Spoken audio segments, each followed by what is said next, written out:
बुलंदशहर के औरंगाबाद में शादी ए खाना आबादी में हुई महज मामूली सी बात तलाक का सबब बन गई।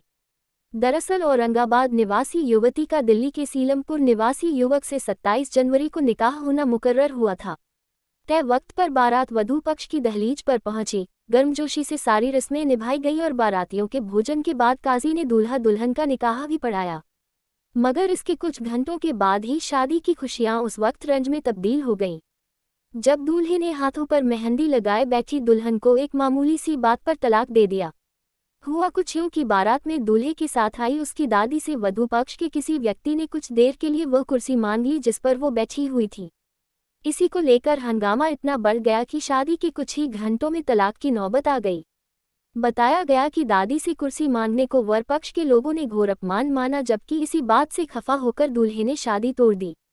वहीं जब वधू पक्ष को इसकी जानकारी हुई तो उन्होंने मैरिज होम में अंदर से ताला जड़ते हुए दूल्हे समेत बारातियों को बंधक बना लिया। हालांकि कि दूल्हे पक्ष द्वारा शादी में हुए खर्च अदा करने की बात पर दोनों पक्षों में सहमति बनी और तलाक के बाद बारात वापस दिल्ली लौट सकी। जी सर, मेरा नाम मुबीन है सर। मुबीन भाई, क्या मामला हुआ था? आपकी बेटी की शादी थी और 1 घंटे में ही तलाक हो गया। सर ये था कि इसमें करीबन 8 या 8:30 बजे करीब बारात आई थी।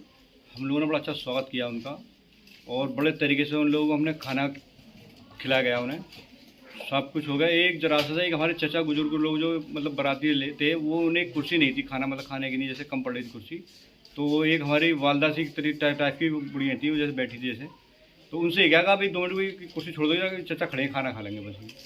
तो उन्होंने बोली कि मैं भी तो बाराता हूँ, तो उन्होंने इसी चीज़ को सोच के कुर्सी वहीं कहीं छोड़ दी। वहाँ से उठ के वो लड़के के पास गई, अंदर गई कि मेरे साथ में ऐसा कह रहा ऐसा क्या। उन्होंने इसी बात पे ऐसा बवाल पैदा शुरू कर दिया कुर्सी के ऊपर ही, ऐसी बात के ऊपर ही, और 1 घंटे के अंदर ही मेरी बेटी को तलाक दे दी गई उन लोगों ने।